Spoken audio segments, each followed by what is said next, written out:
हर बार की तरह इस बार भी राजा भोज फिर से सिंहासन पर बैठने के लिए आगे बढ़ते हैं, लेकिन तभी सिंहासन की 19वीं पुतली रूपरेखा उन्हें रोकती है और राजा विक्रमादित्य के गुणों की चर्चा करते हुए एक कहानी सुनाती है।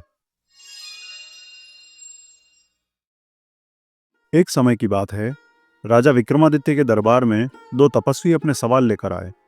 राजा ने उनसे कहा, हे साधो, बताइए आप दोनों के मन में कौन सा सवाल है। इस पर एक तपस्वी ने कहा, हे राजन, मेरा मानना है कि मनुष्य के मन का नियंत्रण उसके सभी कामों पर रहता है, वह कभी भी उसके खिलाफ नहीं जा सकता है।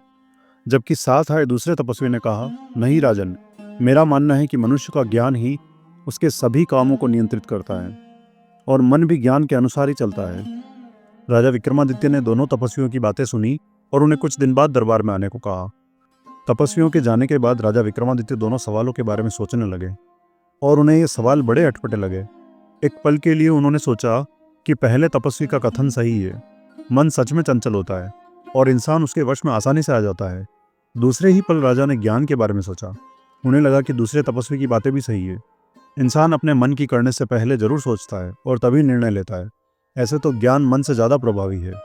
इन दोनों उलझे सवालों का जवाब ढूंढने के लिए राजा वेश बदलकर राज्य में निकल पड़े। कुछ दिनों तक घूमने के बाद उनकी नज़र एक गरीब युवक पर पड़ी जो एक पेड़ के नीचे बैठकर आराम कर रहा था। उस युवक के बगल में उसकी बैलगाड़ी खड़ी थी। राजा विक्रमादित्य उस युवक के पास गए और उन्होंने उस युवक को पहचान लिया। पेड़ के नीचे बैठा वह युवक उनके दोस्त सेठ गोपाल दास का छोटा बेटा था। राजा को याद आया कि उनका दोस्त तो एक बहुत बड़ा व्यापारी था जिसने खूब सारा धन कमाया था, लेकिन उनके छोटे बेटे की हालत देखकर महाराजा विक्रमादित्य सोच में पड़ गए। उन्होंने उस युवक से पूछा, बालक, तुम्हारा यह हाल कैसे हो गया? तुम्हारे पिता ने तो मरने से पहले सारा धन तुम दोनों भाइयों में बांट दिया था। तुम्हें तो इतना धन मिला होगा कि तुम्हारी जिंदगी आसानी से कट सकती थी, लेकिन तुम तो गरीब नजर आ रहे हो। इस पर युवक ने कहा, पिता द्वारा धन बांटने के बाद उसके बड़े भाई ने बड़ी समझदारी के साथ धन का उपयोग किया।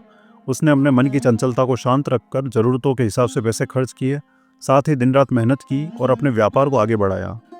लेकिन मैंने धन को केवल बुरी आदतों को पूरा करने के लिए इस्तेमाल किया। मैंने जरा से भी सूझबूझ नहीं दिखाई। धन के नशे में मैं इतना चूर हो गया था कि अपने भाई के दिए हुए ज्ञान को समझ न पाया और आज मेरी यह हालत है। युवक ने आगे कहा, अपने चंचल मन को नियंत्रित न कर पाने के कारण मैं 1 साल के अंदर ही कंगाल हो गया। आज मैं दर दर की ठोकरें खाता फिर रहा हूँ, लेकिन मुझे अपनी गलती का एहसास हो गया है। पूरी बात सुनकर राजा विक्रमादित्य ने युवक से पूछा, क्या दोबारा धन मिलने पर तुम फिर से अपने मन का ही सुनोगे? युवक ने कहा, नहीं, अब ऐसा कभी नहीं करूँगा। इन ठोकरों को खाने के बाद अभी ज्ञान मुझे मिल गया है कि इंसान ज्ञान के बल पर अपने मन को भी वश में कर सकता है। युवक की बातों को सुनने के बाद राजा ने उसे अपना परिचय दिया, साथ ही कई स्वर्ण मुद्राएं देकर सद्बुद्धि के साथ व्यापार शुरू करने की सलाह दी। इसके बाद राजा वापस अपने महल लौट आए। उस युवक से मिलने के बाद राजा विक्रमादित्य को दोनों तपस्वियों द्वारा पूछे गए सवालों के जवाब मिल गए थे, इसलिए उन्होंने अगले दिन दोनों को दरबार में बुलवाया। दोनों तपस्वी जब राजा के सामने पेश हुए तो उन्होंने उन सवालों के जवाब दिए। राजा ने कहा, इंसान का मन बार बार उसके शरीर पर नियंत्रण पाने की कोशिश करता है, लेकिन उसका ज्ञान उसे कभी हावी नहीं होने देता। एक ज्ञानी व्यक्ति कभी भी मन के आगे नहीं हारता और वो हमेशा अपने ज्ञान से ही चलता है। राजा ने उन दोनों तपस्वियों को उस गरीब युवक की कहानी सुनाई और कहा, अगर मन रथ है तो ज्ञान उसका सारथी होता है, बिना सारथी के रथ कुछ नहीं है। राजा की बातें सुनने के बाद दोनों तपस्वियों को अपने सवालों के जवाब मिल गए थे। राजा की बातों से प्रसन्न होकर दोनों तपस्वियों ने उन्हें एक खड़िया उपहार में दिया। इस खड़िया की एक खासियत थी कि इससे बनाए गए चित्र रात में जीवित हो सकते थे और उनकी बातों को कभी भी सुना जा सकता था। राजा विक्रमादित्य ने यह जानने के लिए कि खड़िया सच्चा है या नहीं, उन्होंने कई चित्र बनाए। खड़िया सचमुच वैसा ही निकला जैसा तपस्वी ने कहा था। धीरे धीरे राजा उसमें मग्न होते चले गए, यहाँ तक कि उन्हें अपनी रानियों की भी चिंता नहीं थी। कई दिनों बाद जब रानियां उनसे मिलने आई तो राजा का ध्यान बटा। राजा ने जब खुद को देखा तो जोर से हंस पड़े। इस पर रानियों ने पूछा, महाराज, आप हंस क्यों रहे हैं?